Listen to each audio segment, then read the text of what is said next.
మణిపూర్ జాతుల ఘర్షణతో ఎలా అట్టుడికిపోయిందో మనం చూసాం. మణిపూర్ అట్టుడికిపోతున్నప్పటికీ ప్రధాని అక్కడికి వెళ్ళకపోవడాన్ని ప్రతిపక్షాలు తీవ్రస్థాయిలో విమర్శించాయి. ఇప్పుడు ప్రధాని మణిపూర్ అల్లర్ల తర్వాత తొలిసారిగా రేపు మణిపూర్కి వెళ్ళబోతూ ఉన్నారు. సో దీనిపైన చర్చ జరుగుతుంది. ఒకసారి మోదీ మాట్లాడారు. మోదీ ఏం మాట్లాడారో చూద్దాం.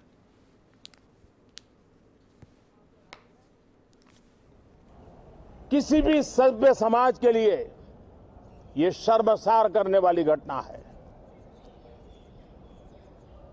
पाप करने वाले, गुनाह करने वाले कितने हैं, कौन है, वो अपनी जगह पे है, लेकिन बेइज्जती पूरे देश की हो रही है। 140 करोड़ देशवासियों को शर्मसार होना पड़ रहा है।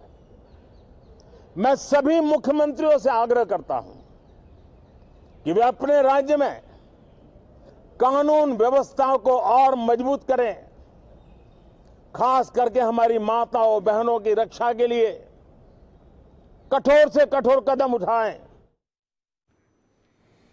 నాగేశ్వర్ గారు, అల్లర్లు జరుగుతున్నప్పుడు మోదీ వెళ్ళలేదు, ప్రతిపక్షాలు విమర్శించాయి. ఇప్పుడు అభివృద్ధి కార్యక్రమాలకు శంకుస్థాపన చేయడానికి మోదీ అక్కడికి వెళ్తున్నారు.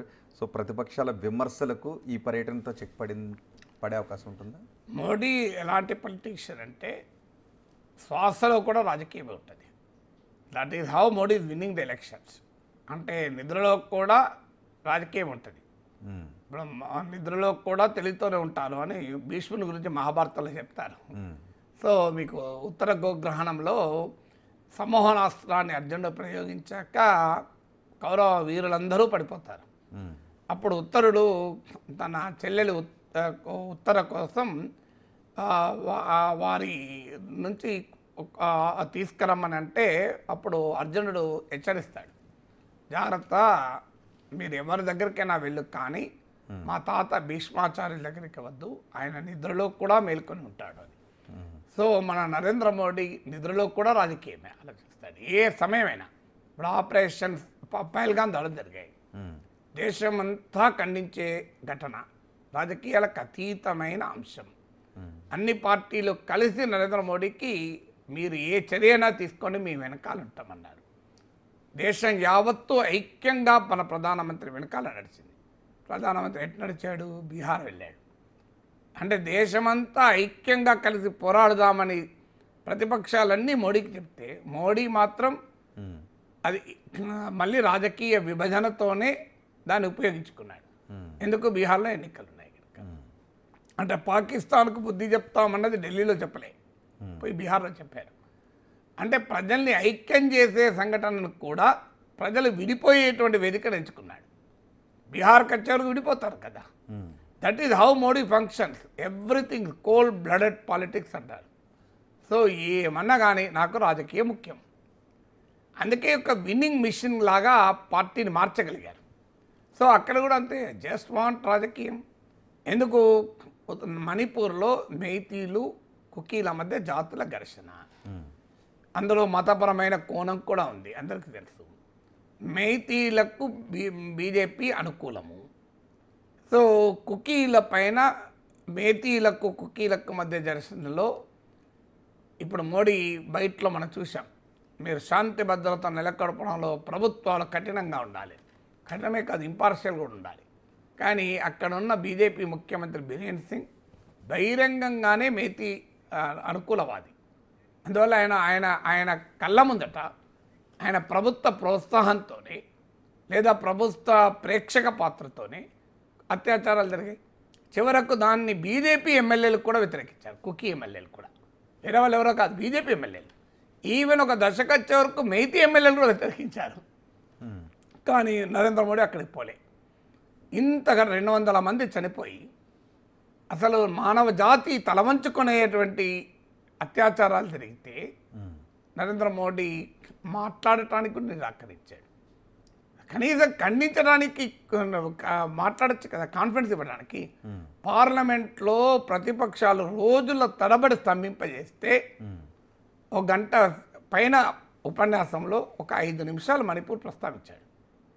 ప్రతిపక్షాల పోరాటం వెంట అయ్యా దేశ ప్రధాని మణిపూర్ గురించి మాట్లాడు అని. మీరు గమనించండి, రాజ్ కపూర్ ఫ్యామిలీతో మోడీ కలుస్తాడు, ఎవరన్నా ఒలింపిక్లో మెడల్ గెలిస్తే వాళ్ళు మోడీని కలుస్తారు. క్రికెట్ టీం ఓడిపోయినా అక్కడ ఉంటాడు మోడీ, గెలిచినా ఉంటాడు. రాకెట్ ఇస్రో శాస్త్రవేత్తలు చంద్రయాన్ ప్రయోగిస్తే మోడీ అక్కడే ఉంటారు. అంటే ఎక్కడైతే రాజకీయంగా తనకు ఉపయోగపడుతుందో అక్కడ ఉంటాడు. శుభం సో ఎవరితోనైనా మీకు రోజసీయానం చేసిన వారితో మోడీ ఉంటాడు, పరీక్షలు వేస్తే పిల్లలతో మోడీ ఉంటాడు. కానీ మణిపూర్లో కష్టాలు ఉన్న ప్రజల వైపుతో ఎందుకు ఉండకూడదు? దేశ ప్రధాని కదా. కానీ అమిత్ షా వెళ్ళాడు కదా, అమిత్ షా వెళ్ళాడు కరెక్టే. ఇస్రో శాస్త్రవేత్త దగ్గర సైన్స్ అండ్ టెక్నాలజీ మినిస్టర్ని పంపి నువ్వు మోడీ ఊకోవచ్చు కదా. మీకు క్రీడలకు క్రికెట్ మ్యాచ్కు క్రికెట్ ప్లేయర్ దగ్గరికి క్రీడల మంత్రిని పంపించచ్చు కదా.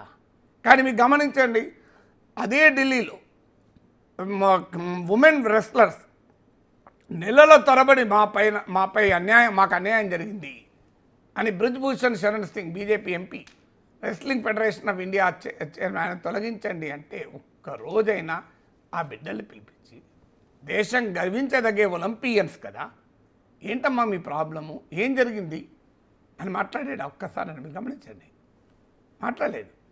ఎక్కడ ఒక వాళ్ళకి మెడల్ వచ్చినప్పుడు మళ్ళీ పక్కనే ఫోటో, కానీ వాళ్ళు బాధపడుతున్నప్పుడు వాళ్ళు ఓదార్చే దానిలో ఉండే క్వశ్చన్ లేదు. ఎందుకంటే తన పార్టీ ఎంపీ, అతను ఉత్తరప్రదేశ్లో అవసరం రాజకీయంగా.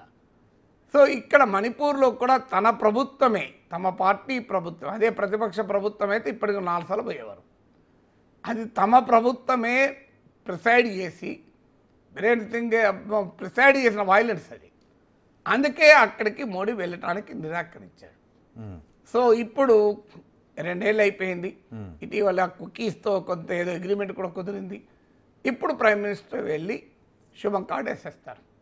సో అందుకే అభివృద్ధి కార్యక్రమం వాళ్ళు అడుగుతున్నది అభివృద్ధి మాత్రమే కాదు, అభివృద్ధి కాదు అడుగుతున్నది ఆత్మగౌరవం. అత్యాచారాల బాధితులు అభివృద్ధికి చూసి ఆనందిస్తారా? అత్యాచారాల బాధితులు అవమానాలకు గురైనటువంటి వారు మాకు ఇల్లు కట్టిస్తామని ఆనందపడతారా? రోడ్ వేస్తామని ఆనందపడతారా? ఆత్మాభిమానం కదా, మొదలు దాన్ని అడ్రస్ చేయాలి కదా. అసలు అంత కీలకమైన వ్యూహాత్మక ప్రాధాన్యత కలిగిన నైబరింగ్ స్టేట్లో సమాజమే జాతుల పేరిట 2గా చీలిపోతే దాన్ని కూడా రాజకీయంగా చూస్తే ఎట్లా?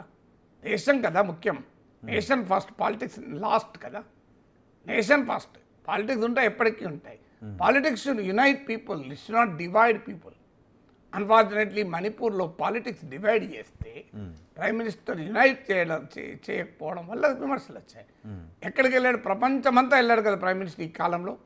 మనకు తెలియని పేరు వినని దేశాలకు కూడా వెళ్ళారు, అన్నిటికి వెళ్ళారు. ఆ దేశమంతా పర్యటించారు కదా ఈ 2 ఏళ్లలో. పోని ఊరు లేదు, పోని రాష్ట్రం లేదు కదా. ఏం పాపం చేశారు మణిపూర్ బిడ్డలు? వాళ్ళు మన భారతీయులు కారా? ఏం జరుగుతుంది జరగదు తర్వాత కొంత స్వాంతన కదా. మా దేశ ప్రధాని మా దగ్గరికి వచ్చాడు ఈ కష్టకాలంలో, మమ్మల్ని ఓదార్చారు అని ఒక కాన్ఫిడెన్స్ ఉంటుంది కదా. 2 ఏళ్ళు పడుతుందా ఒక ప్రైమ్ మినిస్టర్ ఒక కల్లోలిత రాష్ట్రంలో 100లాది మంది చనిపోయి వేలాది మంది నిర్వాసితులైతే ఇండ్లు కాలబడితే పరిస్థితి ఏంటి? ఆఖరికి నిన్నటిదాకా మిత్రులు ఇలా శత్రువులుగా మారిపోతే, నాకు అర్బన్ కంపెనీలో ఫేషియల్కు పిలిస్తే ఒక అతను వచ్చాడు, మణిపూరి అతను. సో ఆయన హన్ మిన్ లున్ అనేది ఉంది పేరు. అని అడిగాను, ఆయన కుకీ అట. ఆయన ఏం చెప్తున్నారు సార్, మా దగ్గర ఉన్న పరిస్థితి ఏంటంటే కుకీ పురుషుడు, మేతి మహిళ పెళ్ళిళ్ళు చేసుకున్న సందర్భాలు ఉంటాయి. మేతి పురుషుడు, కుకీ స్త్రీ, భార్యాభర్తలు విడిపోయారు, బిడ్డలు తల్లిదండ్రుల నుంచి దూరం అయ్యారు. ఎందుకంటే ఇటు మేతి కోడలు కుకీ ప్రాంతానికి వస్తే బతకడమే కష్టం. కుకీ బిడ్డ కోడలు మేతిల కోడలు మేతి ప్రాంతానికి వస్తే అక్కడ కుకీ అని ఆఖరికి భార్యాభర్తల సంబంధాన్ని కూడా బీటలు మార్చింది. అంతని పరిస్థితి ఉంటే ప్రైమ్ మినిస్టర్కి 2 ఇయర్స్ పడితే ఎట్లా? ఒకసారి ఆలోచించాలి కదా. అవును, ఇప్పుడు అదే చర్చ జరుగుతుంది. కానీ బీజేపీ ఈ పర్యటన ద్వారా ఈశాన్య రాష్ట్రాల అభివృద్ధికి బీజేపీ ఎంత ప్రయత్నం చేస్తోందో ప్రపంచానికి తెలుస్తుందని అంటున్నారు. నిజంగా ఈ పర్యటన ద్వారా ఈశాన్య రాష్ట్రాల ప్రజల్లో బీజేపీకి మరింత విశ్వాసం కలిగే అవకాశం ఉంటుంది. బీజేపీకి విశ్వాసం కలగడం, దేశం మీద విశ్వాసం కలగాలి. మొదలు బీజేపీ దేశం ఉంటేనే బీజేపీ ఉంటుంది కదా, దేశమే లేకపోతే బీజేపీ ఎక్కడికి వెళ్తుంది? అది భారతీయ జనతా పార్టీ కదా, భారతదేశం ఉంటేనే బీజేపీ కదా, భారత జాతీయ కాంగ్రెస్ కదా, భారతదేశం ఉంటేనే భారత జాతీయ కాంగ్రెస్లు, భారతీయ జనతా పార్టీలు, భారతదేశం లేకపోతే ఇంకెవరుంటారు? అందువల్ల భారతదేశంలో ప్రజల ఐక్యత మనకు ముఖ్యము. ప్రతిదాన్ని రాజకీయ కోణంలో చూడకూడదు. అధికారం శాశ్వతం కాదు, అన్ని రాజకీయ కోణం అవసరం లేదు. దేర్ షుడ్ బి సమ్ మానవత్వం ఉండాలి, హ్యూమానిజం ఉండాలి. సో మానవీయతను మించినటువంటిది ఏముంటుంది? అన్ని ఇదేంటే రాజుల కాలమా? రాజ్యాలు రాజకీయాలేనా? అధికారాలేనా? 2 ఏళ్ల పాటు దేశ ప్రధానిని, దేశంలో ఉన్న రాజకీయ పార్టీలు, పౌర సమాజ సంస్థలు, ప్రజలు ముక్త గంటంతో మణిపూర్ వెళ్ళండి, మణిపూర్ వెళ్ళండి, మణిపూర్ వెళ్ళండి అని అడిగితే ప్రైమ్ మినిస్టర్కు 2 ఏళ్ల వరకు సమయం దొరకలేదా అన్నదే ఆవేదన. కానీ ఇప్పుడు వెళ్ళటంలో వ్యూహాన్ని ఎలా చూడాలి? నిజానికి ఎప్పుడైనా వెళ్ళడం, ఇంతకాలానికైనా వెళ్తే ఆనందించాలి, దానికి ఏమీ అభ్యంతరం లేదు. ఇప్పటికే ప్రతిపక్షాలు అంటున్నాయి 2-3 గంటల పర్యటన ఆ గాయాన్ని మానుస్తుందా అని విమర్శించే వాళ్ళు కూడా ఉన్నారు. మనమే అడిగినాం కదా పొమ్మని. లేట్గా పోయినా బెటర్ లేట్ దెన్ ఎవర్ కదా.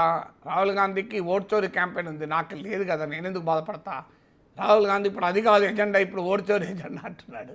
సో దానికదే మనము పోవాలి అని అందరం అడిగి, పోతున్నప్పుడు మళ్ళీ ఎందుకు పోతున్నాం అని అడిగితే అర్థం ఉంటుందా? లేట్ అయినా వెళ్తున్నాడు, లెటర్ వెల్కమ్ ఇట్ హోల్ హార్టెడ్గా. కనీసం మణిపూర్లో సాధారణ పరిస్థితి ఇప్పటికైనా వస్తాయని ఆశించుదాం. మళ్ళీ అక్కడ కూడా రాజకీయం అవసరం లేదు. మోడీనే ప్రశ్నిస్తున్నాం, రాజకీయంగా చూడకండి అని. మళ్ళీ మోడీ వెళ్తుంటే మళ్ళీ దాన్ని రాజకీయంగానే చూడాల్సిన అవసరం లేదు కదా. ఆయన వెళ్ళక, అందువల్ల దీన్ని రాజకీయాలు కాదు, ఎప్పుడు వెళ్ళినా మంచిదే. ఏదో ఒక సమయంలో వెళ్ళి ఉపశమనం పడితే ఎందుకు ఆనందపడకూడదు? కానీ ఆ సమయంలో వెళ్ళకపోవడం గురించి ఇప్పటికీ ఈశాన్య రాష్ట్రాల ప్రజల్లో ఒక భావం నిండిపోయింది. రావాల్సిన సమయంలో ప్రధాని మా దగ్గరికి రాలేదు అనే ఒక ఆలోచన అక్కడ ప్రజలు ఉన్నారు అని. కానీ దాన్ని అని చెప్పి ఇప్పుడు రాకూడదు, పోకూడదు, ఇక ఇంకా రాలేదన్న ఆలోచన ఉంటుంది కదా. అందువల్ల నిజమే, అది 2 ఏళ్ళు పోలేదన్నది నిజం. ఇప్పుడు మా తల్లిదండ్రుల ఇష్టాలకు భిన్నంగా పిల్లలు పెళ్ళిళ్ళు చేసుకున్నారు, తల్లిదండ్రులు దూరం పెట్టారు, పెళ్ళికి కూడా రాలే, నా బిడ్డవే కాదు నొక్కు, నా కొడుకువే కాదని శాపించారు. ఈ లోపల మనవడు పుట్టాడు, మనవరాలు పుట్టారు, ప్రేమ పుట్టుకొచ్చింది. ఎక్కడ పోతుంది? పుట్టిన బిడ్డ పట్ల పేగుబంధం పోదు కదా, రక్తబంధం పోదు కదా. సో అప్పుడు వస్తారు, వస్తే 3 ఏళ్ళు రాలే, ఇప్పుడు ఎందుకు వచ్చినాం అంటే ఎట్లా? రోజు వచ్చారు కదా, సో ఇప్పటికైనా వచ్చినందుకు ఆనందించాలి కదా.